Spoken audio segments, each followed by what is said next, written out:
No? John chapter 1 verse 6 Juan Kapitulo 1, versikulo 6 until 13. hanggang versikulo 13. John chapter 1 verse 6 until 13. Juan Kapitulo 1, versikulo 6 hanggang 13. Okay, basahin po natin sabay-sabay. 3, 2, 1. Mayroong isang tao na isinugo mula sa Diyos na ang pangalan ay Juan. Siya ay dumating bilang saksi upang magpatotoo tungkol sa ilaw, upang sa pamagitan niya ay sumampalataya ang lahat. Hindi siya ang ilaw, kundi dumating siya upang magpatotoo tungkol sa ilaw. Siya ang tunay na ilaw na tumatanglaw sa bawat dumarating sa sanlibutan. Siya noon ay nasa sanlibutan at ang sanlibutan ay ginawa sa pamagitan niya. Gayunmay, hindi siya nakilala ng sanlibutan. Siya ay naparito sa kanyang sariling tahanan at siya ay hindi tinanggap ng kanyang sariling bayan. Subalit, ang lahat ng tumanggap sa kanya na sumasampalataya sa kanyang pangalan ay kanyang pinagkalooban sila ng karapatan na maging mga anak ng Diyos, na ipinanganak hindi sa dugo o sa kalooban ng laman o sa kalooban ng tao, kundi ng Diyos. Yes. Okay, nice to meet you again. Kaya masaya po makakilala po kayo ulit. Yes. I am the Pastor Choi Hyunjun. Ako po si Pastor Choi Hyunjun. Yeah, someone has a question. He is a sibling of the Pastor Choi Won-young. May nagtatanong sa akin, kapatid yata to ni Pastor Choi Won-young. But we are not sibling. Pero hindi po kayo magkapatid. But we are spiritual family. Pero kami pa spiritual na magkapamilya. Okay, so before we came to in Philippines, we had a lot of fellowship together with him in Seoul Central Church before. Kaya bago po ay pumunta dito sa Pilipinas, kami po ay nagkaroon ng maraming pagkakataon na magkaroon ng fellowship doon po sa Seoul Central Church. At the time, we didn't expect that we will meet together here in Philippines. At sa pagkakataon na yun, hindi namin inaasahan na kami ay muling magtatagpo dito po sa Pilipinas. But anyway, by God's grace, God have given us a chance to preach the gospel together here in Philippines. That's why I am very thankful to the Lord. Pero dahil po sa biyaya ng Diyos, kami po ay nagkaroon ng pagkakataon na magkasama pong ipangaral pa Ebanghelyo dito sa Pilipinas. Kaya po ay nagpapasalamat sa Panginoon. Especially that you know that this week, today, he is preaching the words of God in Davao Tori Church as a switching pulpit. And also from tomorrow, he will continue to preach the words of God for Bible seminar there. So please pray for him. Kaya gaya po ng inyo nalaman, si Pastor Choi Won-young ay nasa Davao Tori Church for Change Pulpit. Kaya at mula rin po bukas ay magkakandak po ng Bible seminar po doon at si Pastor Choi Won-young yung speaker at pakiusap po iyo po itong ipanalangin. So today, the topic is the Jesus Christ who came to this world as the true light. Kaya yung paksa po natin ngayon, si Jesus na kung saan siya po yung tunay na ilaw. Yeah, so this is a very important topic that we should learn. Kaya ito po yung mahalagang paksa na dapat po nating matutunan. The John chapter 1, the verse 7, this man came for a witness to bear witness of the light, that all through him the might believe. So Juan Kapitulo 1, versikulo 7, siya ay dumating bilang saksi upang magpatotoo tungkol sa ilaw, upang sa pamagitan niya ay sumampalataya ang lahat. Yeah, in this verse, this man is John. Kaya sa bersikulo na to, ito po ay si Juan. So he came to this world first to testify of Jesus Christ, the light. Kaya siya po ay unang pumarito sa mundo para kanyang patotohanan si Jesus. So verse 9, that was the true light which gives a light to every man the coming into the world. Sa bersikulo 9, siya ang tunay na ilaw na tumatanglaw sa bawat dumarating sa sanlibutan. Yeah, so Bible said that Jesus Christ came to this world as a light. Kaya sinasabi po ng Biblia na pumarito po si Jesus sa mundo bilang ilaw. He came to this world to shine to every person. Kaya pumarito po si Jesus sa mundo para po siya ay magningning sa lahat po ng mga tao sa mundo. But even though he came to this world as a light, but many didn't notice him. Pero kahit siya ay pumarito bilang sang ilaw sa mundo, marami pong mga tao ang hindi po nakakilala sa kanya. Because this world was filled with darkness. Kasi ito pong mundo ay puno ng kadiliman. The verse 10, he was in the world, and the world was made through him, and the world did not know him. Versikulo 10, siya noon ay nasa sanlibutan at ang sanlibutan ay ginawa sa pamagitan niya, gayunmay hindi siya nakilala ng sanlibutan. So this verse is very sad verse. Kaya ito pong bersikulo to ay talagang nakakalungkot. For example, there is a parent. Halimbawa po, mayroon pong isang magulang. So for 5 years, they went to the abroad. Sa loob ng 5 taon, siya po'y pumunta na ibang bansa. So when they departed from house, they told their children that we will return later. So please wait until we return. Kaya bago po siya umalis, kanya sinabi sa kanyang mga anak, ako muna ay aalis, pakiusap ako ihintayin hanggang sa ako ay makabalik. So after 5 years, the parent returned to house. Kaya pagkatapos ng 5 taon, yung kanyang mga magulang ay bumalik na sa kanilang bahay. But children don't know who they are. Pero yung kanyang mga anak, hindi na sila kilala. Even the parent returned, but if the children ask them, who are you? Pero kahit bumalik na yung kanilang mga magulang, kung itatanong na kanilang mga anak, sino ba kayo? How the sad situation, right? Gaano po ito nakakalungkot na sitwasyon? The Jesus, the creator, came to this world, but creature did not notice him. Yung Diyos po na siyang lumikha ay pumarito sa mundo, pero hindi po siya nakilala ng kanyang mga nilalang. Even though he came to this world as a light, every people can notice him easily because he came to this world as a light, but they didn't notice him. Kahit pumarito po si Jesus bilang ilaw, kahit madali po siyang mapansin, pero hindi po siya napansin ng mga tao. That's why they didn't accept him as a Messiah. Kaya hindi po siya tinanggap bilang isang Mesiyas. The verse 11, Versikulo 11 po, he came to his own, and his own did not receive him. siya'y naparito sa kanyang sariling tahanan at siya'y hindi tinanggap ng kanyang sariling bayan. Yeah. So Israel people here, they didn't accept Jesus Christ as a Messiah. Kaya mga Israelita na narito, hindi po nila tinanggap si Jesus bilang isang Mesiyas. And then from verse 12-13, God is playing how to be saved. At magmula versikulo 12 hanggang 13, dito po pinaliwanag ng Diyos kung paano maligtas. Yeah, but as many as received him, to them he gave the right to become children of God, to those who believe in his name, who were born not of blood, nor of the will of flesh, nor of the will of man, but of God.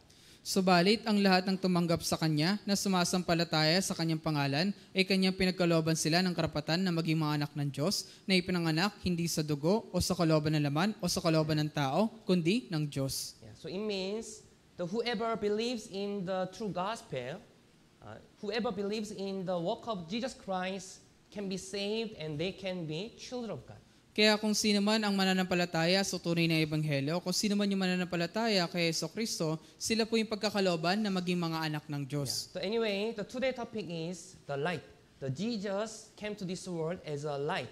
This is very important. Kaya yung paksa po natin ngayon, si Jesus po na pumarito sa mundo bilang isang tunay na ilaw. Ito po ay napakahalaga.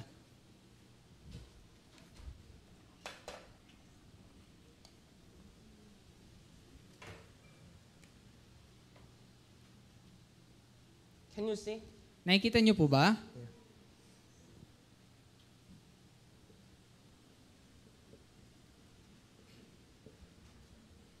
Yeah, the Bible said,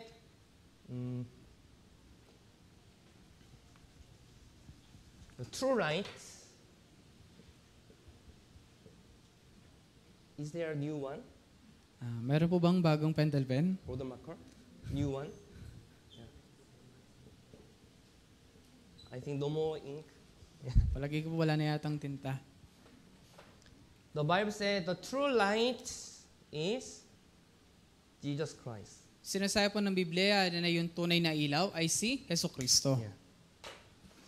So why this is important? Kaya bakit po ito naging mahalaga? Jesus is a true light. Si Jesus po yung tunay na ilaw. That's why His word also light. Kaya yung kanyang gawain din ay ilaw. And His church is the light. At gayon din yung kanyang iglesia ay ilaw. And His people is the light. At gayon din yung kanyang sambahayan ay ilaw. And His ministers are also the light. At yung kanyang mga lingkod ay ilaw din. Okay, do you understand? Yeah, this is the main topic today. Ito po yung pinakapaksa ngayong araw. Because Jesus is the true light,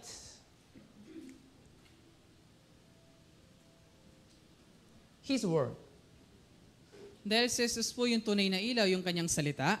His word is the light. Yung kanyang salita ay ilaw. And Ephesians chapter 1, the Bible says the church is the body of Christ. That's why his church also the light. At gayon din, sinasabi po sa Efeso Kapitulo 1 na yung kanyang katawan ay yung iglesia, kaya yung kanyang iglesia ay ilaw din. And then, when we got saved, at the time that we had received the Holy Spirit, so Jesus came in us, right?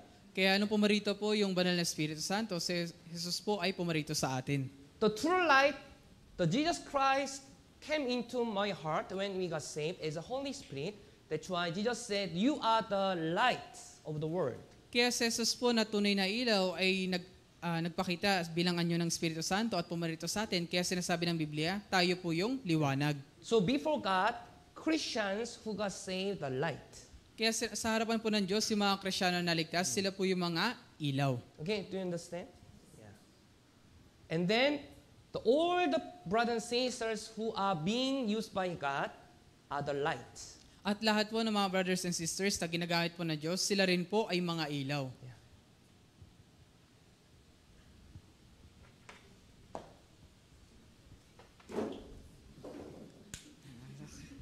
Salamat po.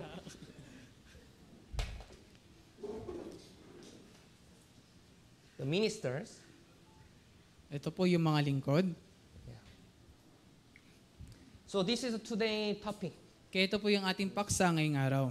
Very easy, right? Napakadali lang po, di ba? Yeah, but very important.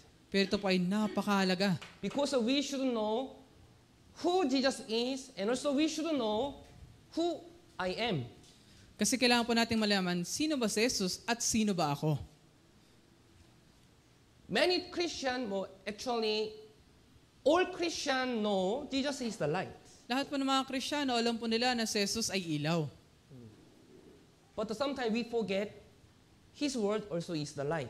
Pero kung minsan natin po nakakalimutan na yung kanyang salita ay ilaw din. And also sometimes we forget church is the light. At gayon din nakakalimutan din natin yung iglesia ay ilaw din. Because church is light, church cannot accept darkness. Dahil yung church o iglesia ay liwanag, hindi po nito kayang tanggapin yung kadiliman. The word is the light, that's why the Bible cannot accept other doctrine. Dahil yung salita ay ilaw, kaya hindi po nito pwedeng tanggapin yung kadiliman o yung ibang doktrina. Christians are the light, that's why Christians and also churchgoers who are not saved are different. Dahil yung mga Kristyano ay ilaw, kaya yung mga Kristyano at yung mga churchgoer lang ay magkaiba. Real Christian only is the light. Yung tunay ng Kristyano lamang, sila lang po yung ilaw. But even though someone is attending church every Sunday, but if he is not yet saved, he is not the light. Pero kahit may isang tao na laging pupunta tuwing linggo, pero kung hindi siya ligtas, hindi po siya pwedeng maging ilaw. That's why the religious people who are not yet saved cannot shine. Kaya yung mga reliyosong tao, kailanman na hindi magliliwanag. Why? Bakit po? They are not light. Kasi hindi po sila ilaw. That's why very difficult to shine. Kaya napakahirap po na magliwanag.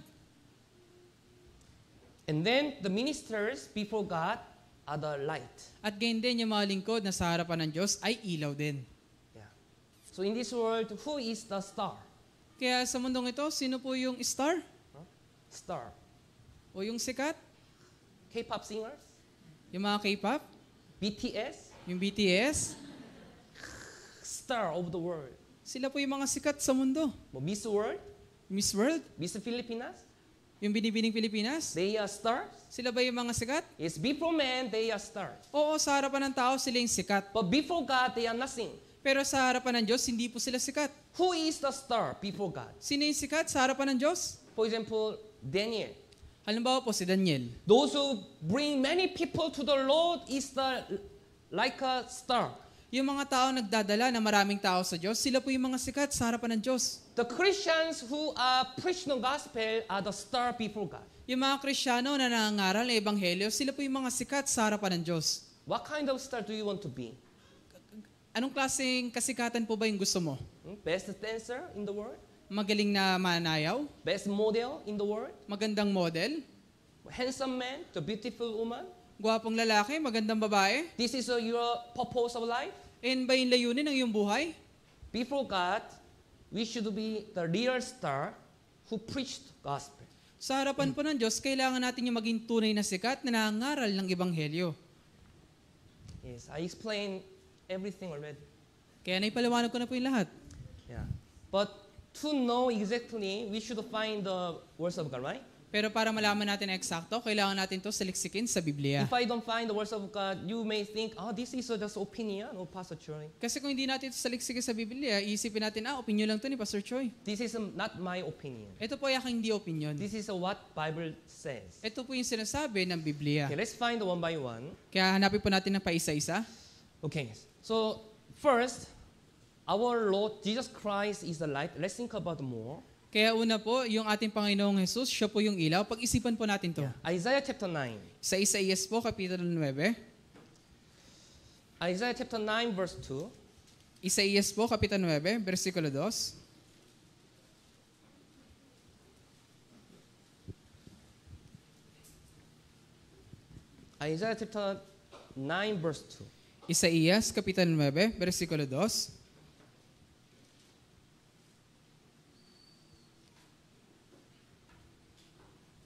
Okay, basahin po natin sabay-sabay. 3, 2, 1. Ang bayan na lumakad sa kadiliman ay nakakita ng dakilang liwanag.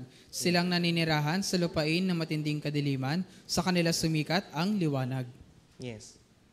So here chapter 9, the verse 2, the people who walked in the darkness, it means this world is a darkness. Sinabi po sa Isaías, Kapitulo 9, versikulo 2, ang bayan na lumakad sa kadiliman. Ibig sabihin itong mundo na to ay yung kadiliman. Every people who are not saved in the darkness now. Lahat po ng mga taong hindi ligtas, sila po yung mga nasa kadiliman. So meaning of the evangelism is that we should save them from the darkness to the light. Kaya ibig sabihin po ng evangelism, kailangan natin silang alisin mula sa kadiliman. Yeah, to have seen a great light to those who dwell in the land of the shadow of death. Upon them a light had shined. Ay nakita ng dakilang liwanag, silang naninirahan sa lupay na matinding kadiliman, sa kanila sumikat ang liwanag. Because our Lord is the light, especially the gospel also is the light. Dahil yung ating Panginoon ay liwanag, kaya yung ebanghelyo ay liwanag din. The gospel is the light. Kaya yung ebanghelyo ay ilaw din. 2 Corinthians chapter 4. Ikalawang Korinto, Kapitulo 4. 2 Corinthians chapter 4 verse 3. Ikalawang Korinto, Kapitulo 4, versikulo 3. 3 until 6 hanggang 6. Magmula versikulo 3 hanggang 6. Let me read.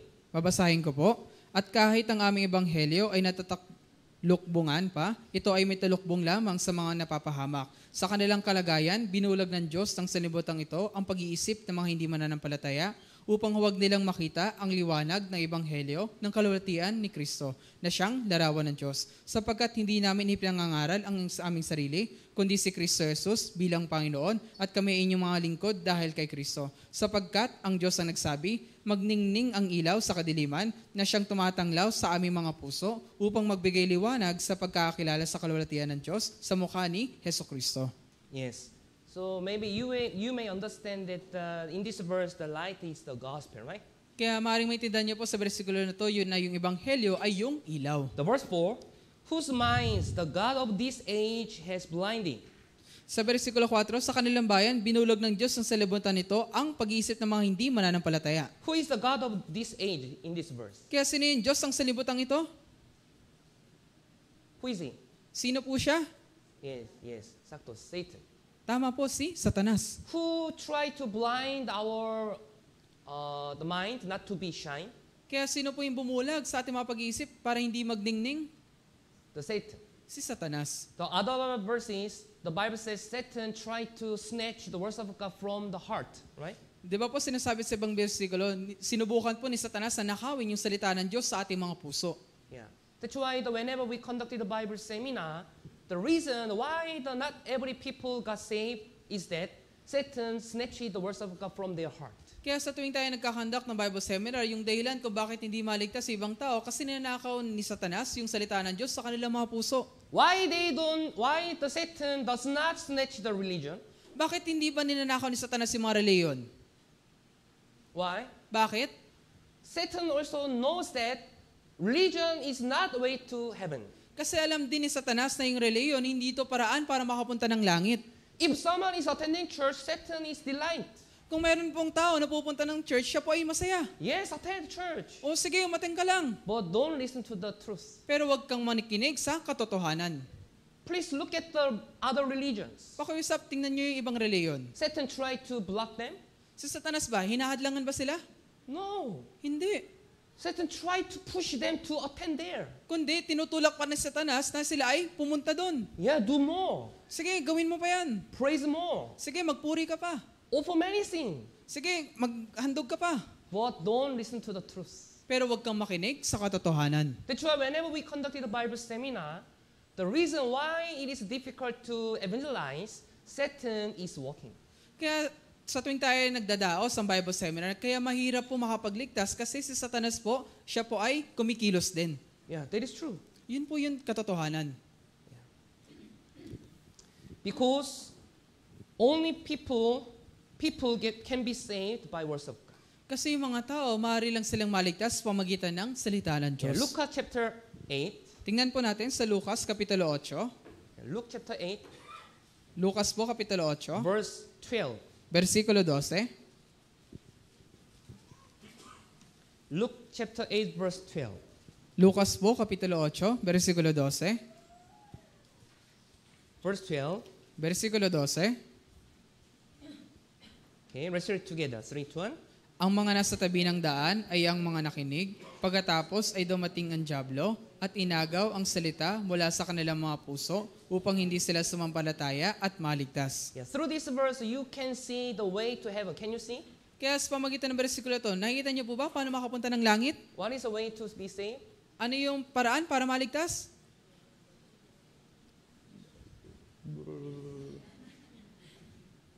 I know the Ortega Church brothers and sisters are not shy. Pagkakalam ko po yung mga brothers and sisters sa Ortigas Church ay hindi mahihain. So it was so amazing when I heard the choir. Kaya talagang ako'y namamangha kapag narinig ko yung choir. Yeah. Can you find the way to heaven? Nakikita niyo po ba yung paraan para makapunta ng langit? The Bible. Yung Biblia. That's why the Satan tried to snatch what? Kaya ano yung sinusubukan na kawin ni Satanas? Words of God. Yung salita ng So Diyos. here, let me read again. Those by the wayside are the ones who hear. Then the devil comes and takes away the word out of their hearts. Why? Lest they should believe and be saved. Versikulo 12, ang mga nasa tabi ng daan ay ang mga nakinig, pagkatapos ay dumating ang dyablo at inagaw ang salita mula sa kanilang mga puso. Bakit? Upang hindi sila sumampalataya at maligtas. It means Satan knows that how to be saved. Ibig sabihin, alam din po ni Satanas kung paano maligtas. That's why they don't touch religious people to attend church. Kaya kanya pong hindi pinipigilan yung mga reliyosong tao na pumunta ng church. But whenever they try to listen to the truth, Satan will attack. Pero sa tuwing kanilang susubukan na makinig sa katotohanan, sila po ay atakihin ni Satanas. So in fact, going to the church as a religious people, not difficult, right? There is no blocking.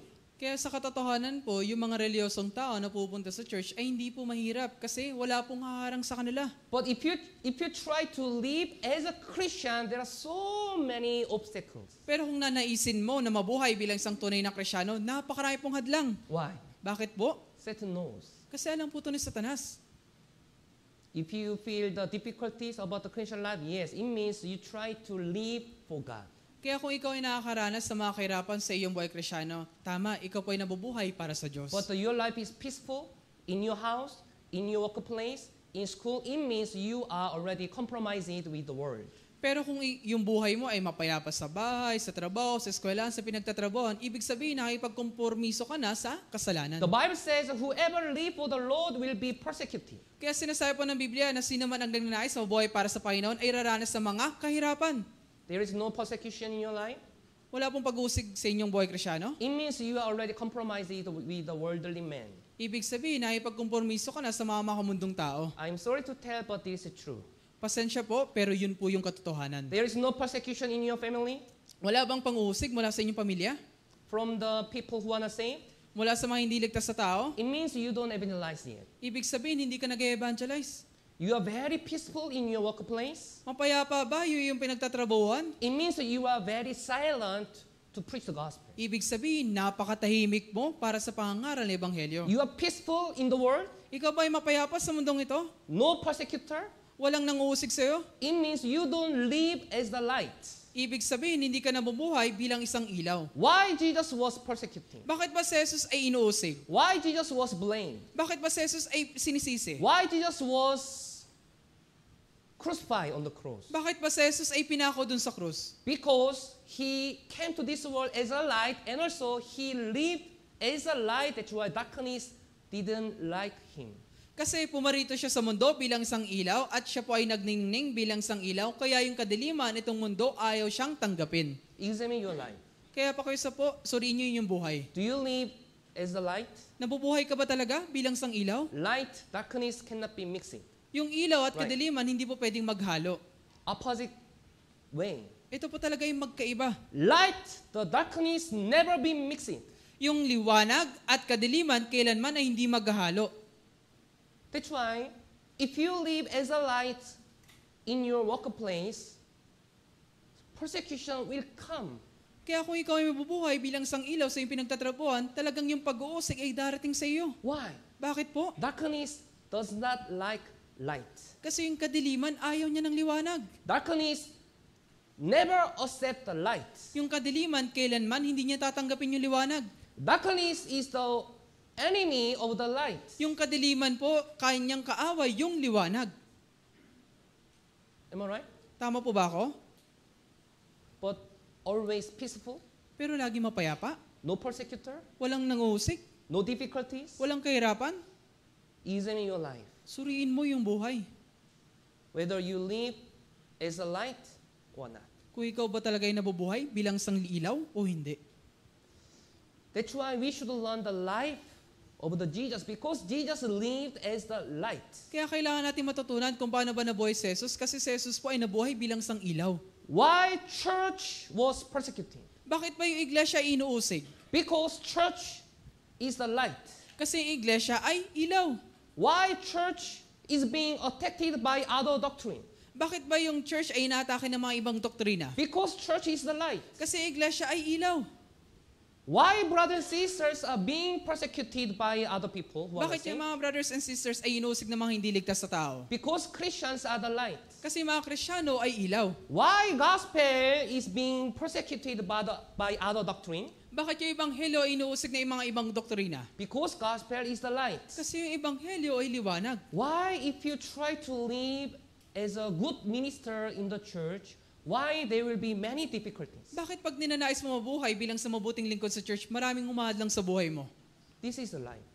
Ito po yung liwanag. Darkness doesn't like. Kasi ayaw po ito ng kadiliman. Very important topic. Napakahalaga pong paksa. So when we got saved, the gospel had shone in our heart. Kaya nung tayo naligtas, yung ebanghelyo ay lumitaw na sa ating puso. Verse 6 here, Versikulo 6 po dito. 2 Corinthians again. Sa ikalawang Korinto po. 2 Corinthians chapter 4, Ikalawang Korinto, Kapitulo 4, verse 6. versikulo Okay, 6. remember it? Sapagkat ang Diyos ang nagsabi, magningning ang ilaw sa kadiliman na siyang tumatanglaw sa aming mga puso upang magbigay liwanag sa pagkakilala sa kaluwalhatian ng Diyos sa mukha ni Jesucristo. Yeah, what had shone in your heart when you got saved? Kaya ano po yung lumilitaw sa inyong puso pagkatapos yung maligtas? The light. Yung ilaw. Okay, do you understand? Naintindihan niyo po? Yes. That's why the light had shone in my heart. That's why we can see the way to heaven. Kaya yung ilaw, yung lumilitaw sa ating puso, kaya atin pong nakikita yung daan patungo ng langit. Yeah. When I was living in the Negros, Nung ako po ay nabubuhay pa dun sa Negros, you know where is the Negros? alam niyo po ba kung saan yung Negros? Many don't know Dumaguete. Marami pong di nakakalam dun sa Dumaguete. So when I moved to the Davao, so many ask me, where are you from? Kaya Taga nung- ka? Kaya nung pumunta ako ng Davao, marami nagtanong sa akin, taga saan ka? Oh, taga Dumaguete. And they ask, where is there? At kanilang tanong, saan po yun? Oh, I was shocked. Kaya ako ay nagulat. Dumaguete is not famous here in Philippines, Yung Dumaguete, hindi tanyag dito sa Pilipinas. but famous before God Pero tanyag sa harapan ng Diyos. because there is a church. Kasi meron po dong iglesia. Anyway, in Negros, always there is a brownout. Gayun pa man, sa Negros, lagi pong may brownout. Do during sermon, anytime there is brownout. Tuwing sermon, anumang oras, laging may brownout. So anyway, especially at night, if there's a brownout, nothing can be seen, right? Lalo na, sa, Nothing can be seen. lalo na sa gabi, kapag nag-brownout, wala na talagang makita. At the time, what do I need? Kung ganun, ano yung kailangan ko doon? The light, Yung ilaw the flashlight. o yung flashlight. So especially from the Mighty Church, the C Church is 1 hour distance. The C Church is located nearby seashore. Lalo na yung Dumaguete Church ay 1 oras po yung pagitan nito sa CH Church at yung CH Church po ay matatagpuan sa tabi ng dagat. Yeah. So last 2015, I lived inside the church building for 1 year. Kaya nung 2015, ako po ay nabuhay ng 1 taon po doon sa church na yun. Before construction, Bago pa po yung construction. that the church building was the canteen before. At yung dating church building, Tindahan sa Cebu. at yung dati pong church building ay isa pong tindahan. Yeah. So condition was not good. Kaya yung condition po doon ay hindi talaga So if maganda. whenever there was blown out, I was not able to see anything. Kaya sa tuwing magkakaroon ng brownout, wala po talaga makita. Sometimes I was afraid. Kung minsan ako po talaga ay natatakot. Only darkness. Kasi puro kadiliman lang. Then electric fan also was not working, right? Ganyan din yung electric fan, di ba, hindi gumagana? Then easily I can hear sound of insects. Kaya nang napakadali, narinig ko talaga iba't ibang tunog ng mga insekto.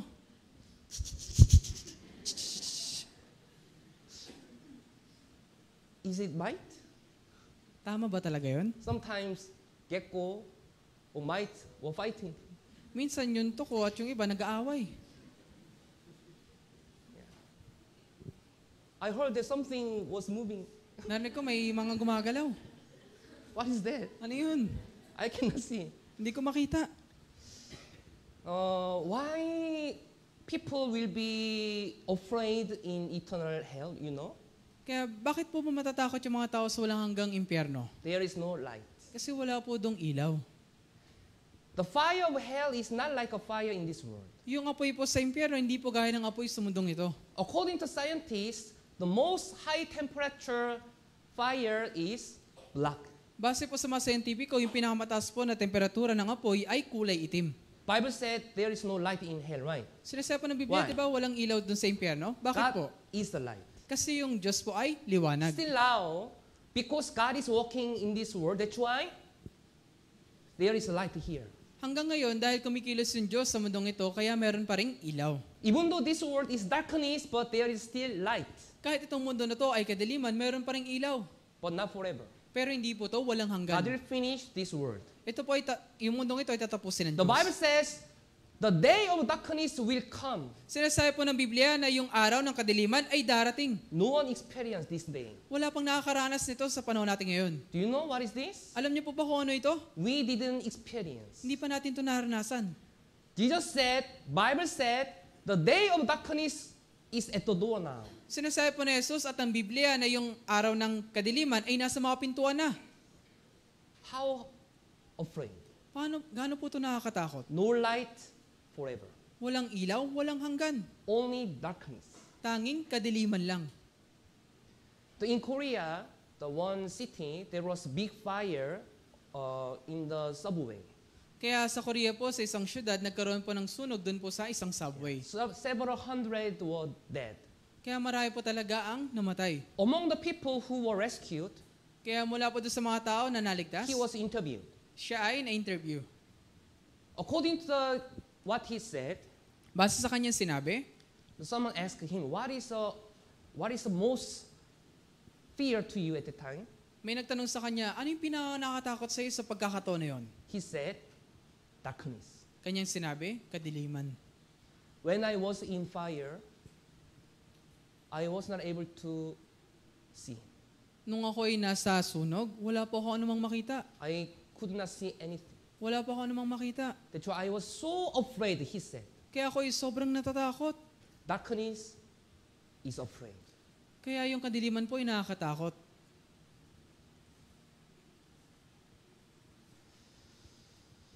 Yeah. So, when we got saved from the darkness. Kaya nung tayo naligtas mula sa kadiliman. This is wonderful grace. Ito po yung pinakamagandang paraan.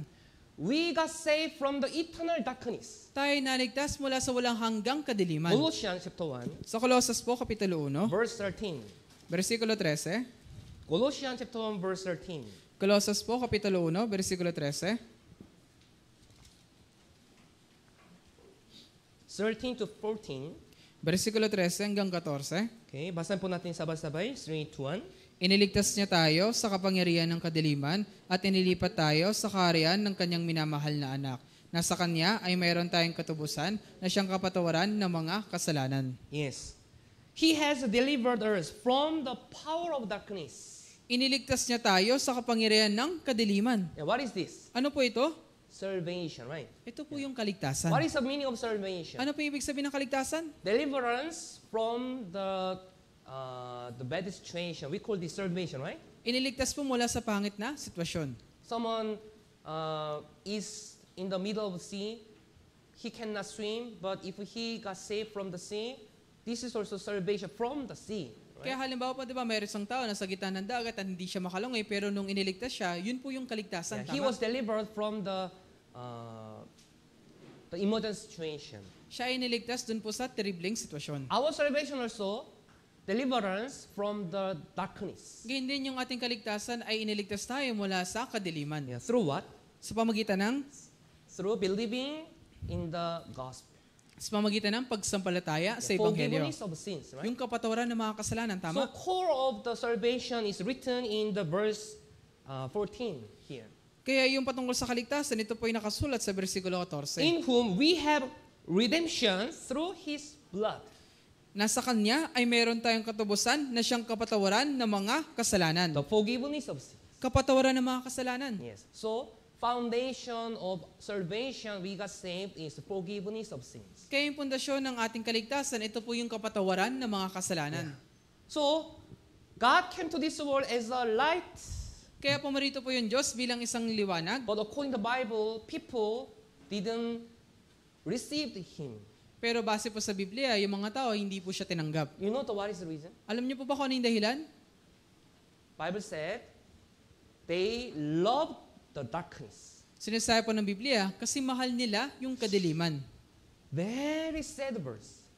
Nakakalungkot na bersikulo. They like what love. Gusto ba nila o mahal nila?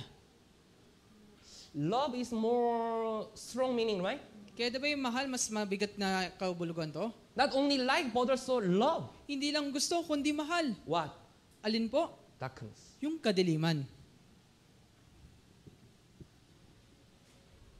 How amazing. Gaano po ito nakakamangha? They loved the darkness. Minahal nila yung kadiliman. Still now, many people love darkness now. Hanggang ngayon, maraming taong minamahal ang kadiliman. Not like, love. Hindi lang gusto, kundi mahal. That's why they can do everything for the darkness because they love. Kaya kaya nilang gawin ang anumang klase ng kasalanan dahil sa kadiliman. Do you have a lover? Meron po ba kayong nagmamahal? Yeah. Yesterday morning, yeah, the wedding ceremony. Di ba kahapon meron pong ikinasal? Tan, tan, tan, tan, tan, tan, tan. In their hearts, only husband and wife, right? Sa puso nila talagang yung asawang lalaki at babae lang, di ba? Why they got married? Bakit ba sila ikinasal? Because they like together, because they love each other. Kasi gusto lang ba You nila should isa't isa? answer well. Kasi gusto lang ba nila isa't isa o mahal nila yung isa't isa? Dapat tama yung sasagot nyo, ha?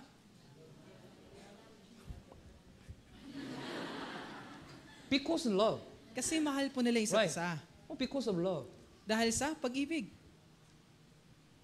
When pastor asks, man, do you love her forever? Nung tinanong ni pastor yung lalaki, mahal mo ba siya nang walang hanggan? But if he answers, I'm not sure, Kung yung kanya isasagot, hindi nga po ako sigurado eh. then can they marry? Kung gano'n, may kakasal kaya sila? Oh, impossible. Hindi po, imposible.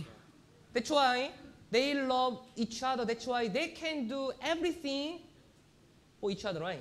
Dahil mahal nila yung isa't isa, kaya kaya nilang gawin yung anuman para sa isa't isa. Wife can sacrifice for husband. Yung asawang babae, kaya niya magsakripisyo para sa asawang lalaki. Husband can sacrifice for wife. Yung asawang lalaki, kaya rin magsakripisyo para sa kanyang asawang babae. So as Jesus loves church, love your wife. Kaya kung paano minamahal ni Jesus yung iglesia, mahalin nyo rin yung inyong asawang babae. Because Jesus loves church, He died on the cross to buy the church with His blood. Dahil mahal po ni Jesus yung iglesia, kaya ibinili niya po yung iglesia sa pamagitan ng kanyang sariling dugo. That's why this expression is very sad expression. Kaya ito pong salita na to ay talagang nakakalungkot na salita. Because people love darkness, they can do anything, they can do all for darkness. Dahil mahal ng mga tao yung kadiliman, kaya kaya nilang gawin ang lahat para sa kadiliman. They are ready to sacrifice for darkness. Handa sila magsakripisyo para sa kadiliman. They really want to spend precious time for darkness. Gusto talaga nilang ilaan yung kanilang oras at pera para dito sa kadiliman. Because they love darkness, they want to be with the darkness forever. Dahil mahal nila yung kadiliman, gusto nilang makasama yung kadiliman ng walang hanggan. Yeah, that's why they are going to eternal fire now. Oo, yun yung dahilan kaya sila mapupunta ng impyerno. Do you understand? Naiintindihan niyo po ba? Let's find Hanapin po natin. John chapter 3. Sa Juan po, Kapitulo 3. John chapter 3, verse 19. Juan Kapitulo 3, versikulo 19.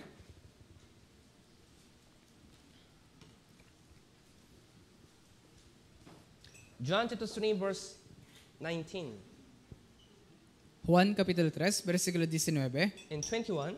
hanggang versikulo 21. Okay, basahin po natin sabay-sabay. 3, 2, 1. At ito ang kahatulan na naparito ang ilaw ng sasalibutan. At inibig pa ng mga tao ang kadiliman kaysa ilaw, sapagkat ang kanilang magagawa ay masasama. Sapagkat ang bawat isa na gumagawa ng masama ay napupuot sa ilaw at hindi lumalapit sa ilaw upang ang kanyang magagawa ay huwag malantad. Subalit, ang gumagawa ng katotohanan ay lumalapit sa ilaw upang malinaw na mahayag na ang kanyang magagawa ay naaayon sa Diyos. Yeah. How sad verse. Kaya gaano po nakakalungkot na bersikulo. This is the condemnation that the light has come into the world and man loved darkness. At ito ang kahatulan na naparito ang ilaw sa libutan at inibig pa ng mga tao ang kadiliman. So according to the chapter 18, the Bible says, before perishing, he said, in your heart there is no love of God. There is a lover of money. Sinasabi po sa Lucas Kapitulo 18 ni Jesus sa isang pariseo, sa iyong puso, mas inibig mo yung pera kaysa sa Diyos. Okay, let's see. Tingnan na lang po natin.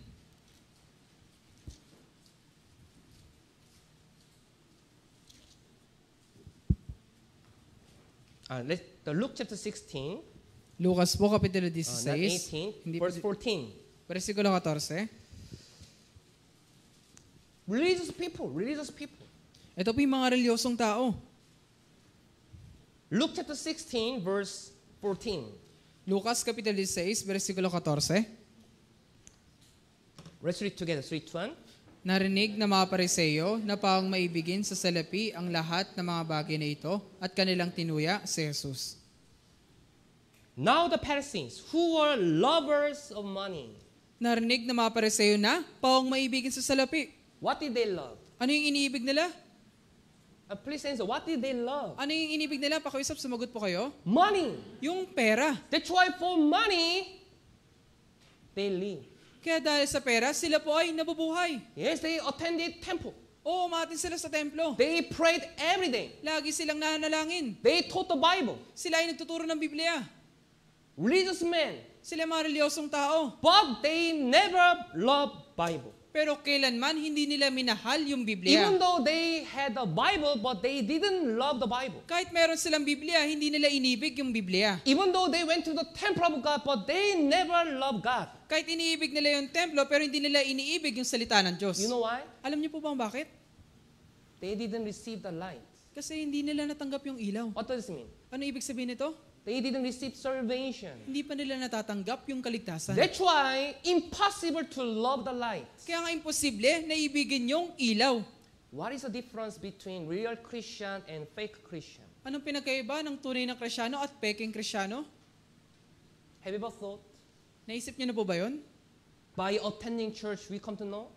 Sa pamagitan ng pagpunta sa church, malalaman natin to. No. Hindi po. Unbeliever can attend.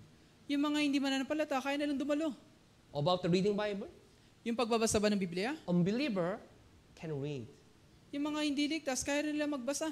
By inviting, Sa pamagitan ba ng pag-iimbita? unbeliever can invite. Yung mga hindi ligtas, kaya nila mag-imbita. By sacrifice, Sa pamagitan ng pagsasakripisyo, unbeliever can sacrifice. yung mga hindi mananampalata, kaya rin nila maghandog. With the passion, Israel people kill Jesus.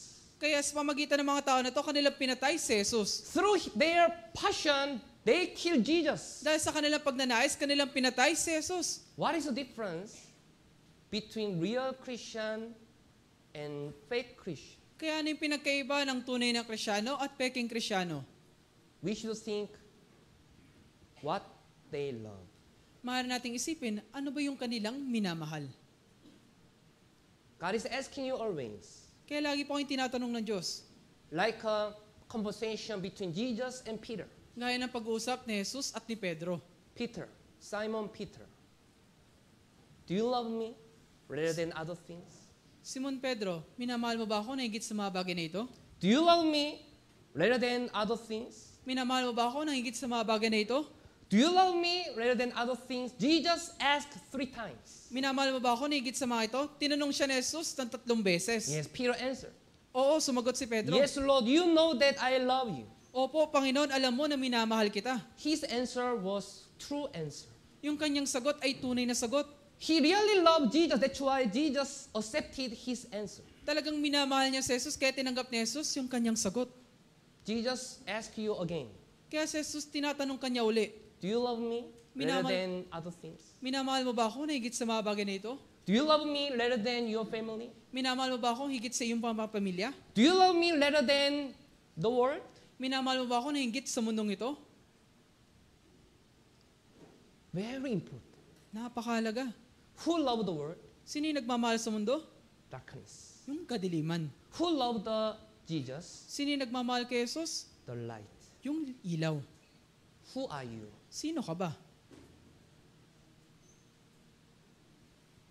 Who I am? Sino ba ako?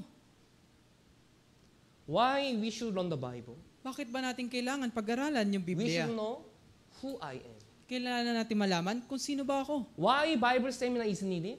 Bakit yung Bible seminar kinakailangan? We should help all people to know who they are before God. Kailangan natin tulungan lahat ng mga tao na makilala kung sino ba sila. Those who realize they are sinners destined to hell can be saved, right? Yung mga nakakanawa na sila yung mga makasalanan na mapupunta ng impyerno, sila yung maliligtas. The beginning to understand the way to heaven is knowing who I am. Yung panimula kung paano makakapunta sa langit, yun po yung pagsimula ng pagkakilala sa sarili. And also after salvation, to be a good Christian, we should examine who I am. Kaya at pagkatapos rin natin maligtas bilang isang Kristyano, para maging mabuting Kristyano, kailangan din natin suriin, sino ba talaga ako? Why we should listen to the sermon always? Bakit ba natin kailangan makinig sa sermon palagi? Because we should know who we are. Kasi kailangan po nating makilala kung sino ba tayo. So if you read the Haggai, Kung inyo pong babasahin yung Hagay, Bible says, consider your ways. Yes. How to Sinasa- know? sinasaya po doon sa Biblia, suriin mo ang iyong lakad. Consider your ways. Suriin mo yung iyong lakad.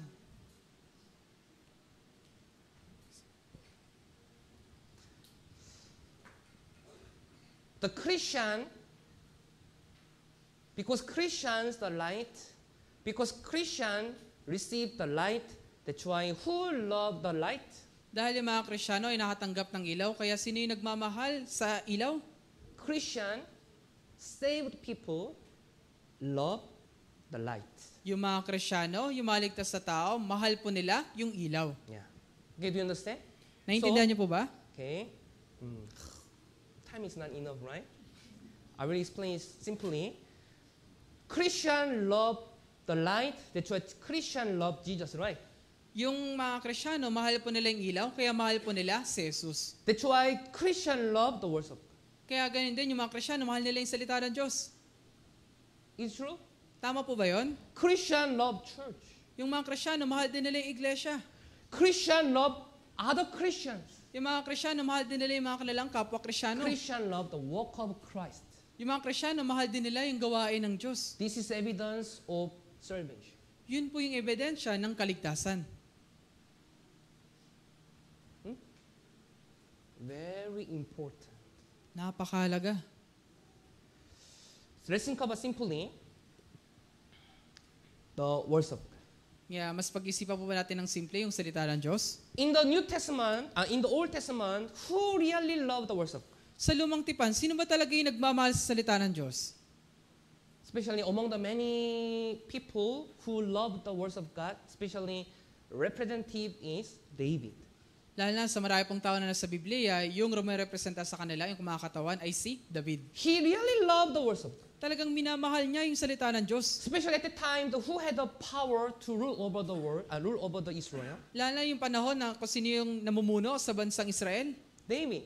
Si David. David was king. Si David po yung naging hari. His word had the power. Yung kanyang salita ay may kapangyarihan. For example, if he commands his servant to kill someone, he can kill, right? Halimbawa po, kung inutusan niya yung kanyang malingkod na patayin yung sinaman, papatayin nila yun. Kill him. Patayin mo yun. What, sir? Ano po yun? Kill him. Patayin mo yun. What? Ano po? If that servant does not kill, servant will be killed. Kung yung lingkod na yun ay hindi nakikinig, papatayin niya yung lingkod na yun. Like this, king has a great power. Gaya din naman ito yung hari, mayroon siyang dakilang kapangyarihan. But David relied on not his word, but God's word. Pero si David, siya po ay nagtiwala hindi sa kanyang salita, kundi sa salita ng Diyos. Even though he became king, but he knew always who is real king. Kahit siya po ay naging hari na, alam niya pa rin po kung sino ba yung tunay na hari.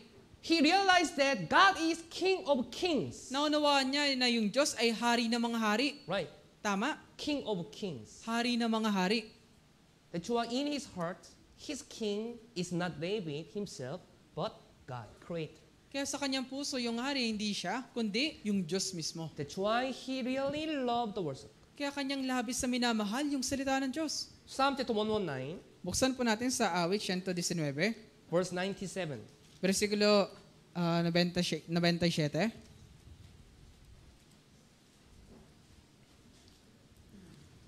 Christian can understand this mind. Yung mga Kristiyano, maintindihan po nila yung ganitong puso. Real Christian can understand this mind. Yung mga tunay na Kristiyano, maintindihan nila yung ganitong puso. Okay, let's read together. Basahin po natin sabay-sabay. 3, 2, 1. O, mahal na mahal ko ang iyong kautusan. Ito'y siya kong binubulay-bulay sa buong araw. Oh, how I love your law. O, mahal na mahal ko ang iyong kautusan.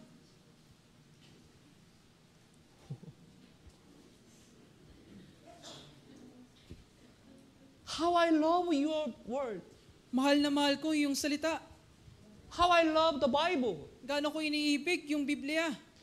This testimony is not only testimony of David, but also testimony of Christian who got saved. Kaya ito pong patotoo na to ay hindi lang patotoo ni David, kundi patotoo rin ng mga tunay na naligtas sa Kristiyano. Am I right? Tama po ba ako? Do you love the word? Mahal niyo po ba yung salita? Do you love the world and do you love words of God? Mahal niyo po ba yung mundo o yung salita ng Diyos? Pronunciation is very important. My pronunciation not good, so don't be confused. We must not love the world. Kaya wag po kayong malito, hindi po datin ibigin yung mundo, Yeah, we must love word, kundi ibigin natin yung salita, the words of God. yung salita ng Diyos. That's why he really loved the words of God. That's why verse 103. Dahil minamahal niyo yung salita, ito po yung resulta sa versikulo 103. Let's read together. 3, 2, 1. Napakatamis ang iyong mga salita sa panlasa ko, higit na matamis kaysa pulot sa bibig ko. Matamis. Masarap.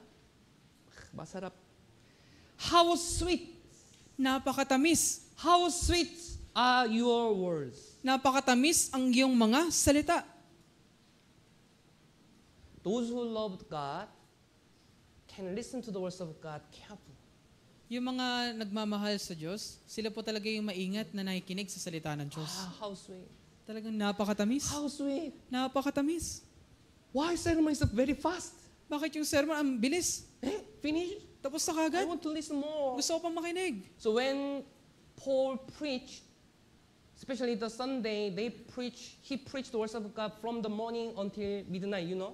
Kaya di ba po, alam niyo po si Pablo, nagkaroon po siya ng sermon magmula umaga hanggang madaling araw. So what happened? Ano nangyari? One young man fell down May isang batang lalaki nahulog because he was sleeping. kasi siya po ay nakatulog. So he was dead or he alive? Kaya siya po ba ay namatay o buhay? He arrived again, right? Siya po ay nabuhay muli, di ba? Because of the listening sermon, even though much time will be gone away, God will repay again. Dahil sa pakikinig niya ng sermon, kahit siya po ay namatay, siya po ay muling binuhay ng Diyos. Why he was killed? Because he enjoyed the world, because he listened to the sermon. Bakit po ba siya pinatay? Dahil nag-enjoy po ba siya sa mundo o dahil nakikinig siya ng sermon? Yeah, that's why who repaid his life? Kaya sino yung nagbayad ng kanyang buhay? God. Yung Diyos. You have a conflict between your school and job. Meron kayong reklamo sa inyong eskwelahan at trabaho? Choose words of God first. Pakiusap, piliin niyo muna yung salita ng Diyos. Allah, if I listen to the sermon, maybe I will get lost my job. Kapag nakinig ako ng sermon, maaaring matanggal ako sa trabaho. Barangay, they announced that we can get the amount 5,000 pesos on Sunday. Sinabi ng barangay, makukuha kami ng 5,000 sa linggo. Where should I go? Saan muna ako pupunta? Lord, where should I go? Panginoon, saan ba ako pupunta? If you listen to the sermon, God will repay to you or not? Kung makikinig ka sa sermon, babayaran ka ba ng Diyos o hindi? God will provide. Yung Diyos po yung magbibigay Even sa'yo. though he was dead, he got the life again. Kahit siya po ay namatay, siya po ay nagkaroon na muli ng Why? buhay. Bakit po? He chose words of God. Kasi pinili niya yung salita ng Diyos. If you choose words of God first, even though you think that many things will be disappeared, don't worry, God will provide. Kung yung pipiliin muna yung salita ng Diyos, kahit sa palagay mo maraming mawawala sa iyo, huwag kang magalala. Do you believe? Do you believe? Naniniwala po ba kayo? Then shall we listen until midnight? Kaya makinig tayo hanggang madaling araw. I can go tomorrow. Maaari akong umalis bukas. But because the Bible saying I should return, Pero dahil sa Bible study, kailangan akong bumalik ulit. how sweet. Napakatamis. So those who love the light also love the words of God, right? Kaya yung may ibig sa ilaw ay yung may ibig din sa salita. And then, those who love the light also love church. Gayun din yung mga umiibig sa ilaw ay umiibig din sa Why? iglesia. Church is body of Christ. Bakit po? Kasi yung iglesia ay katawan ni Jesus. Do you love church? Mahal niyo po ba yung iglesia? In the Old Testament, the temple and tabernacle were shadow of a church, right? Sa Lumang Tipan po, yung templo at tabernakulo ay anino po ng iglesia. That's why the David who loved the God also loved the temple, right? Kaya si David po na minamahal yung Diyos ay mahal niya rin po yung mga templo. Yeah. He loved the temple. Talagang minamahal niya yung mga templo. Why? Bakit po? He loved the God. Kasi mahal niya yung Diyos. Psalm chapter 26. Awit, Kapitulo 26. Psalm chapter 26. Awit, 26.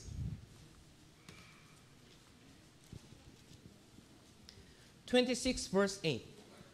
Awit 26, versikulo 8. This is a psalm of David. Ito po yung awit ni David. 26 verse 8. Awit 26, versikulo 8. Okay. Basahin po natin, sabay-sabay 3, 2, 1. O Panginoon, mahal ko ang bahay na iyong tinatahanan at ang dakong tinatahanan ng iyong kalwalatian. Lord, I have loved the habitation of your house. O Panginoon, mahal ko ang bahay na iyong tinatahanan. Yeah. What is a house? Ano here? po yung bahay dito? Temple. Ito po yung templo. He really want to build a temple. Talagang gustong-gusto niya magtayo ng templo. Because temple was a place where he can have a fellowship with God, right? Kasi yung templo, ito po yung lugar kung saan maaari po siya marunong pakikisama In sa the Diyos. wilderness, about the camp of Israel, inside the center of the camp of Israel, there was tabernacle, right? Sa ilang po, dun po sa mga Israelita, yung kanilang sentro po ng kanilang kampo, nandun po yung tabernakulo. In the tabernacle, according to the Bible, God taught the words of God. Base po sa Biblia, dun po sa tabernakulo, dun po itinuturo ng Diyos yung kanyang salita. Because David really loved the word, that's why he really loved to listen to the words of God in temple. Dahil mahal niya po yung salita ng Diyos, gustong-gusto niya makinig ng salita ng Diyos dun po sa templo. Do you love church? Mahal niyo po ba yun yung iglesia? Yes, well, you should answer. Yes, I love. But really, I hope that all brothers and sisters have a same mind that you really love church. Umaasa po talaga ako na lahat po ng mga brothers and sisters ay may isa pong kaisipan na talagang mahal ko yung iglesia. Like love, different meaning. Yung gusto at mahal, magkaiba po yun. Yeah, I like to go to church. Gusto kong pumunta ng church. In this case, if I have a busy schedule, I don't go. Sa pagkakataon na yun, kung meron akong busy schedule, hindi ako pupunta ng church. I like hamburger. Gusto ko ng hamburger. But if I have no money, I cannot eat. Pero kung wala akong pera, hindi ako makakain. But I really love hamburger. Pero mahal na mahal ko yung hamburger. I will keep the money. Mag-iipon ako ng pera. I will save the money every day. Mag-iipon ako kada araw. Hamburger. Hamburger. Hamburger. Hamburger. To buy hamburger. Para makabili ng hamburger. I can save money Kaya ako mag-ipon ng Why? pera. Bakit? because I love hamburger. Kasi mahal ko yung hamburger. But if I love money rather than hamburger, Pero kung mas mahal ko yung pera kaysa hamburger, we can think buying hamburger is wasteful. isipin natin yung pagbili ng hamburger ay sayang. What do you love? Anong bang mahal niyo? Mother loves children. Yung nanay, mahal niya po yung kanyang mga anak. So mother can die for children. Yung nanay, kaya niya mamatay para sa kanyang mga anak. Am I right? Tama po ako? Mother's love is wonderful. Yung pag-ibig ng nanay ay talagang nakakamangha. I would like to interesting story, real story. May ibabagi po akong talagang interesadong Don't have a istorya. misunderstanding of the fathers. Also, I am father. Wag po kayo magkaintindi, mga tatay. Ako rin po ay tatay. Especially the mother's love is great, right? Lalo na yung pag-ibig ng mga nanay ay talagang nakakamangha. Almost 70 years ago in Korea, Halos 70 years ago na po yung nakakalipas dun sa Korea, when there was Korean War, nung magkaroon po ng Korean War. the missile fell down in the one town. Yung mga missile po ay bumagsak sa isa pong lugar. At the time, there is one family, At sa pagkakataon, meron pong isang pamilya. father and mother and one son. Tatay, nanay, at yung isa nilang anak na lalaki. So they heard the alarm, Kaya narinig na nila yung alarm, siren. yung sirena. Beep. It means the enemies are coming. Ibig sabihin yung mga kaaway ay paparating na. Mga missile also were being fell down. At yung mga missile, bumabagsak na sa lugar na yun. Run away! Tumakbo na kayo! Father was disappeared. Yung tatay ay nawala. Father ran away first. Kaya yung tatay, unang tumakbo. But mother didn't run away. Why? Pero yung nanay hindi tumakbo. Because of her son. Dahil sa kanyang anak. This is a mother's love. Ito po yung pag-ibig ng nanay. But don't have a misunderstanding, fathers. Magpahimali mo Father's kayo love mga also tatay. great. Yung pag-ibig din ng tatay, dakila din. Mother really love children. Yung mga nanay talagang minamahal nila yung kanilang mga anak. Also, there are mothers, especially the children, if children are sick, that's why if they cannot sleep well, the mother also cannot sleep well. Ganun din kapag nagkakasakit yung kanilang anak, hindi makatulog. Yung nanay din ay hindi makatulog. But father is sleeping. Pero yung tatay natutulog. The wife can think, enemy, enemy. Usually. So if children is sick, mother cannot sleep, right? Kaya kapag yung anak ay nagkasakit, hindi makatulog yung nanay. Even though they already got married, but mother's mind is still same. Kahit yung kasal na sila, yung pag-isip ng nanay ay ganun pa rin. Every day. Araw-araw. Is she okay now? Ayos lang kaya siya? Son-in-law is doing well for her? Talaga bang mabuti yung kanyang ginagawa? This is natural mind as a mother. Ito po yung natural na pag-iisip ng mga nanay. That's why mother can sacrifice. Kaya yung mga nanay, kaya nilang magsakripisyo. David loved the temple. Yung si David po, mahal niya rin yung templo. That's why to build the temple, he offered every his wealth. Kaya para maisagawa yung templo, kanyang inihandog ang lahat ng meron siya. In the Old Testament, who was the rich man? Sa Lumang Tipan, sino po yung pinakamayaman? David. Si David. According to the Bible, he brought every gold, every silvers. Base po sa Biblia, kanya pong dinala o binigay lahat po ng mga ginto at pilak. Not for his house, Hindi para sa kanyang bahay, but for house of God. pero para sa bahay ng Diyos. As a king, almost a king, their concern is their house, right? Bilang sanghari, yung dapat nilang alalahanin yung kanilang bahay, di ba? That's why they try to build the court, the bigger, right? Kaya gumagawa sila ng malaking kaharian, di ba? But the concern of David is not his house, but house of God. Pero yung inaalala ni David, hindi yung kanyang bahay, kundi yung bahay ng Diyos. Do you love church?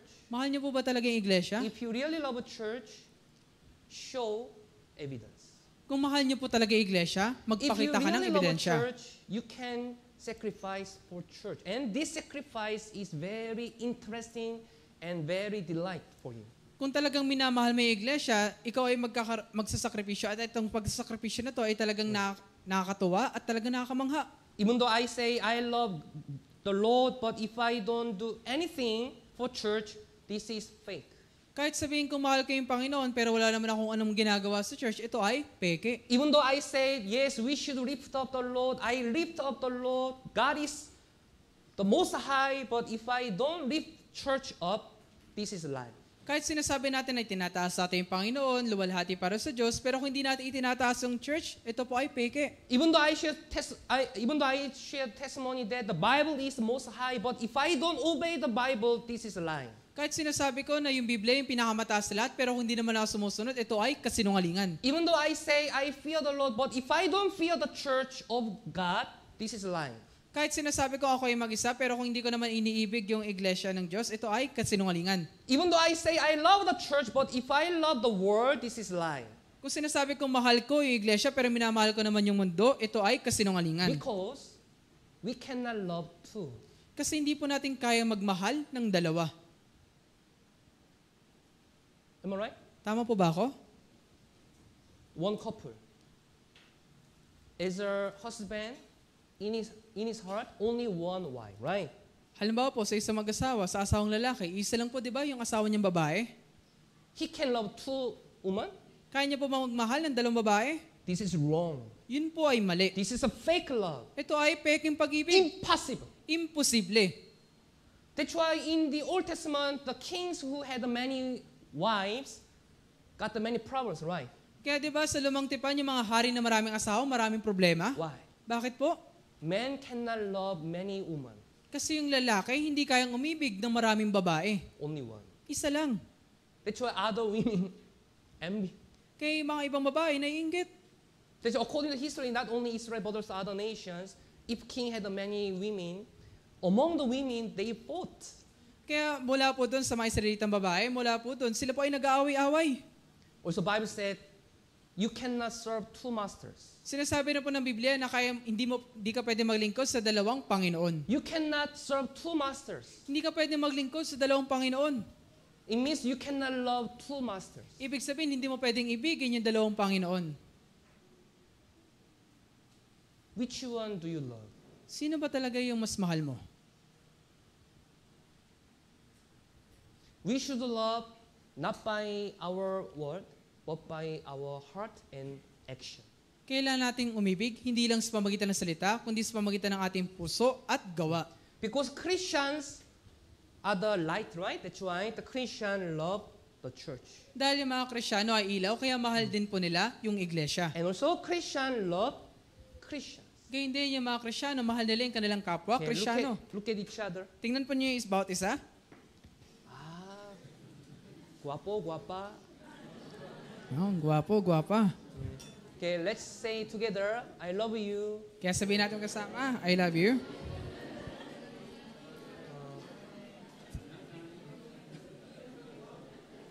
But single brothers don't tell to single sisters. Pero yung mga single na brother, huwag kayong magsabi na ito, single na sister, ha? Don't make an issue. Huwag kayong gumawa ng issue. Because I love God, that's why I love His children. Dahil mahal ko yung Diyos, kaya mahal ko rin yung kanyang anak. Yeah. That's why Jesus said, love one another, right? Kaya sinasabi po ni Jesus, di ba? Magmahalan kayo sa bawat isa. Yeah. The first John, Sa unang 1 po,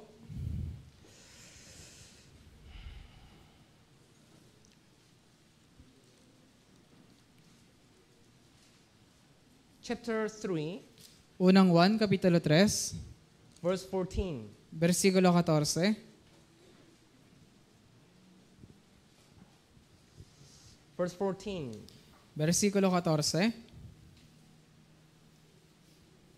Okay, basahin po natin. Sabay-sabay. 3, 2, 1. Nalalaman nating tayo dumaan na mula sa kamatayan patungo sa buhay. Sapagkat iniibig natin ang isa't isa, ang hindi umiibig ay nananatili sa kamatayan. Yeah, very important verse. Napakahalaga pong bersikulo. What is the important evidence that I got saved? Kaya ano po yung pinakamahalagang ebidensya na talagang ako iligtas na? Since I got saved, we started to love brothers and sisters. Mula nang ako ay maligtas, nag-umpisa na rin ako mahalin yung mga kapatid.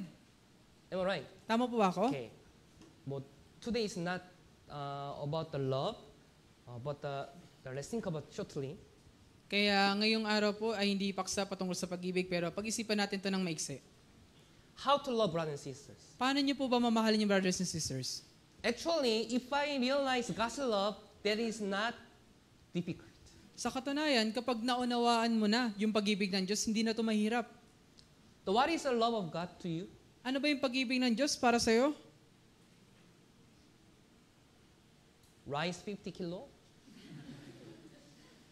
Yung 50 pesos po ba na kilo ng bigas? Good materials? Mga gandang materyales? Sometimes someone can say, I have received the grace because I had received the rice. Minsan may nagsabi, ay nakatanggap ako ng biyaya kasi nakatanggap ako ng bigas. Yeah, also this is a grace. Oo, biyaya yun. Well, it does not mean that we can ignore more other materials. Pero hindi dapat ibig sabihin natin to na ibaliwala na yung ibang material. Because God can provide also physical things we need. Kasi kaya din pong ibigay ng Diyos yung mga physical na bagay na pangangailangan natin. But even though you don't receive, Pero paano naman kung hindi ka makatanggap? can you give the thanksgiving to Him? Magpapasalamat ka pa rin ba sa Kanya? We can do. Kaya natin. Why? Bakit po? Already, we had received great salvation. Kasi natanggap na natin yung dakilang kaligtasan. So in the Old Testament, the prophet Habakkuk, even though he had nothing, but he praised the Lord. Kaya sa lumang tipan po si Propeta Habakuk, kahit wala siya ng anuman, kaya niyang purihin yung Panginoon. What is that? Ano po yun? Forgiveness of sin. Kapatawaran ng kasalanan.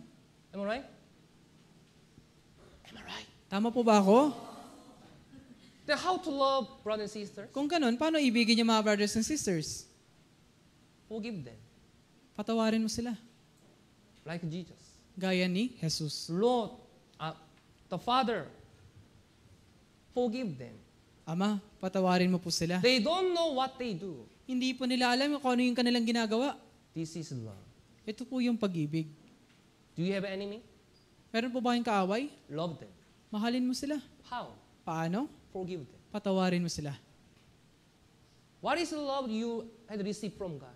Ano yung pag-ibig na natanggap po sa Diyos? God had forgiven your sins. Pinatawad ka ng Diyos, di ba? How wonderful grace. Paano nakakamanghang biyaya?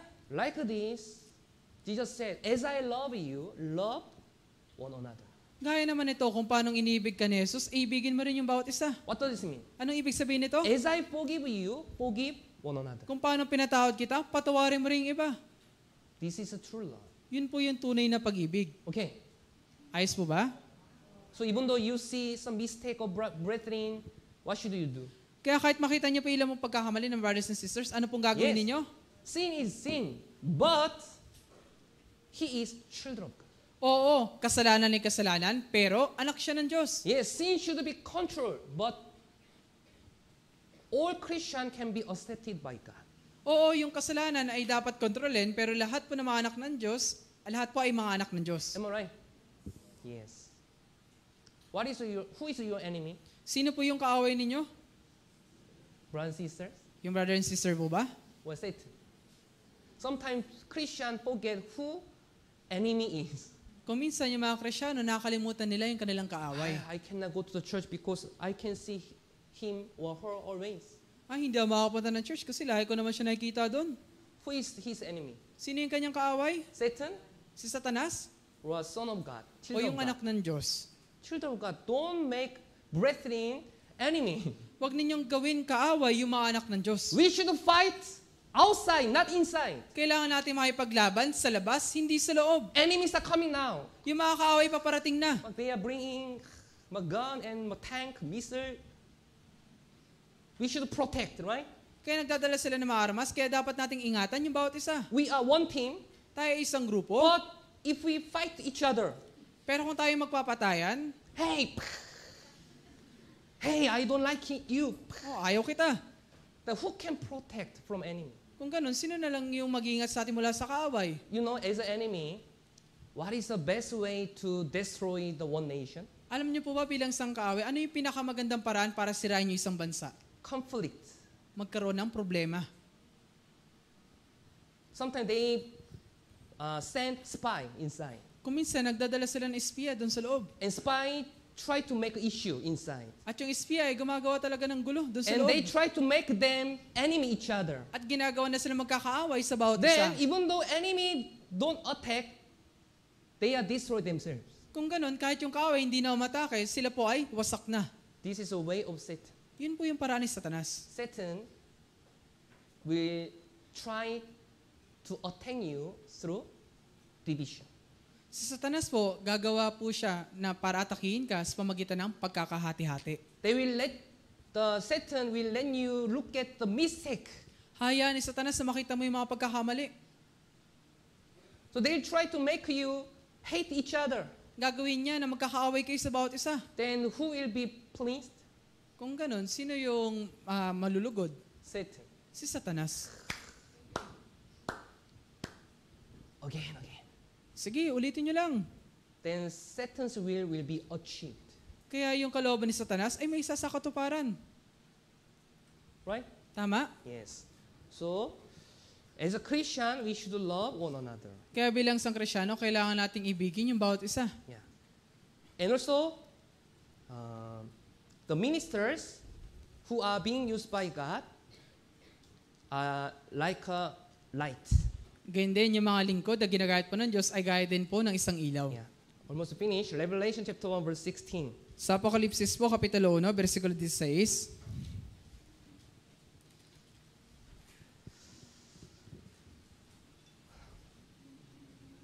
Revelation chapter 1 verse 16. Okay, basahin po natin sabay-sabay, 3, 2, 1. Sa kanyang kanang kamay ay may 7 bituin at mula sa kanyang bibig ay lumabas ang isang matalas sa tabak na may 2 talim. At ang kanyang mukha ay gaya ng araw na matinding sumisikat. Yeah, when God explained about the church, God mentioned about the 7 stars here. Kaya nung ipinapaliwanag po ng Diyos yung patungkol sa 7 iglesia, kanya pong binabanggit dito yung 7 bituin. Yeah, 7 stars means ministers. Yung 7 bituin, ibig sabihin sila po yung mga lingkod. As a choir team, as a cooking team, as a church staff, children, Bible seminar, anyway. So if you are being used by God, yeah, you are the stars. Gayon pa man, kapag ikaw ay ginagamit ng Diyos, ikaw ay isang bituin. Okay, do you understand? Kaya naintindihan niyo po ba? Then finally, because we became the light, what is our mission? At sa kaulian, dahil tayo ay naging ilaw, ano yung ating misyon? We should let the light shine to the world. Kailangan natin pagningningin yung ilaw sa buong mundo.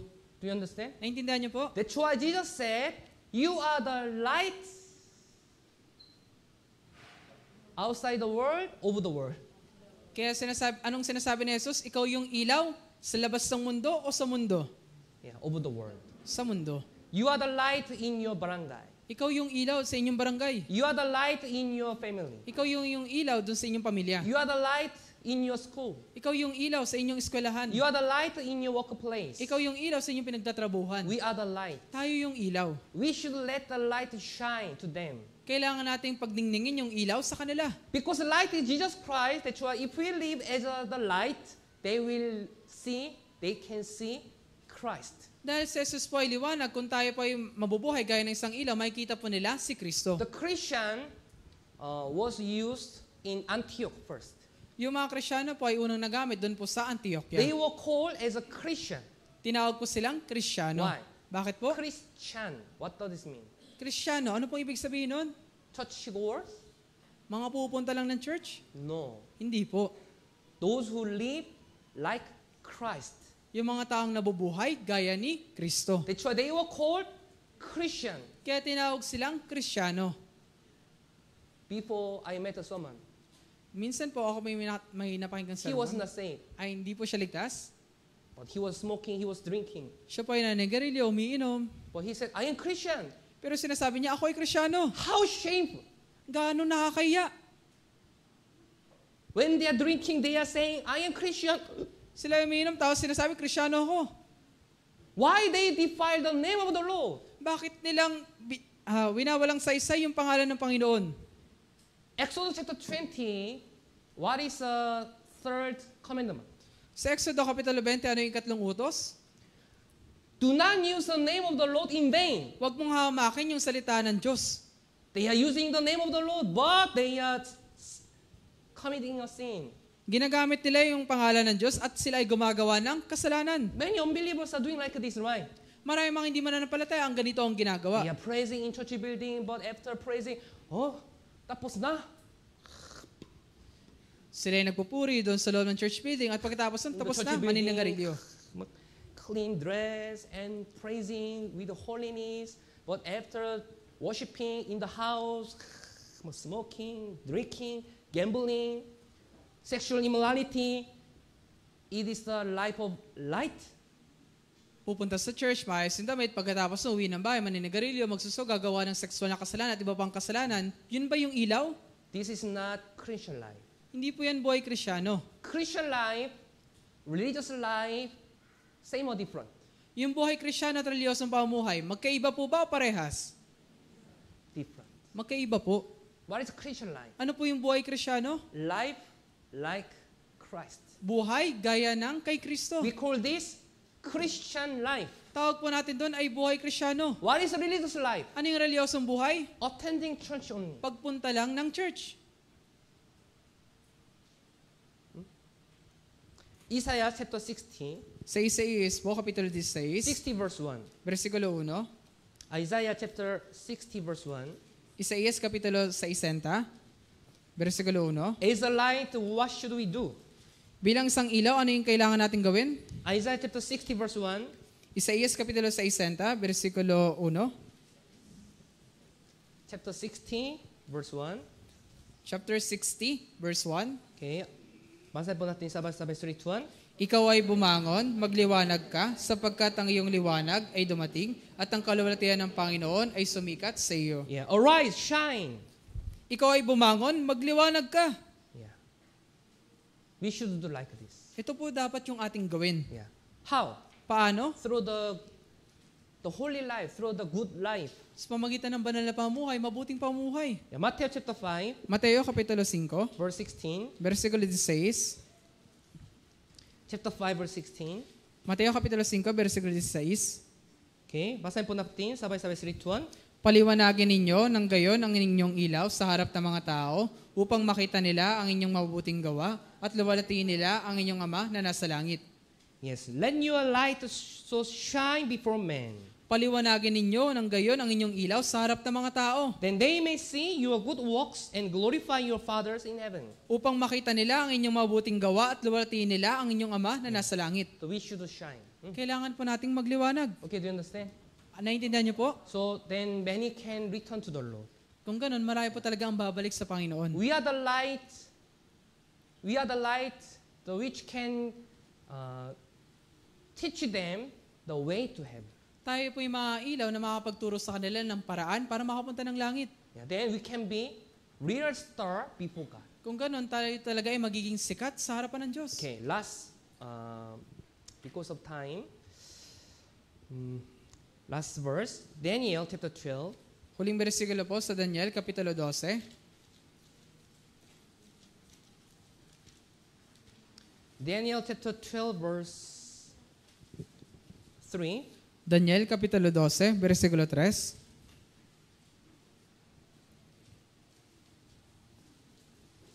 Daniel chapter 12, verse 3. Daniel, Kapitulo 12, versikulo 3. Okay. Last verse. Huling bersikulo po. Yeah. As a Christian, what is the good news? Bilang isang Kristyano po yung mabuting balita. When preacher says last verse. Kapag sinasabi ng mga ngaral na, last verse na. Good news, right? Good, mabuting balita, di ba? Chapter 12 verse 3. Let's read together 3 to 1. Ang mga pantas ay magniningning na tulad ng kaningningan ng langit at ang mga nagpabalik ng marami sa katwiran ay para mabituin magpakailan paman. Yes, this is true. If you bring many lost souls to the light, Jesus Christ, you will be the star. Opo, tama. Kapag nagdadala ka na marami ligaw na kaluluwa kay Jesus sa ilaw, ikaw po talaga yung magiging sikat. So who is a real star before God? Kaya sino po yung tunay na sikat sa harapan ng Diyos? BTS Yung BTS or Christian? o yung mga Kristyano? Christian. Opo, yung mga Kristyano. So we don't have a reason to envy of other people, right? Kaya wala po tayong dahilan para kainggitan yung ibang Wow, tao. he's very famous. Don't think like this. Oh, tanyag na siya. Huwag kayong mag-isip ng ganun. Christian are real famous people before God. Yung mga Kristyano, sila po yung mga tanyag sa harapan ng Diyos. Who is the star? Sino yung sikat? Ako, ikaw. Okay? Do you understand? Yes. So, as a light, we should let the light shine to all people in this world. Kaya bilang ilaw, kailangan natin pagningningin yung ilaw sa lahat ng mga tao. Yeah. Okay, thank you for listening today. Let's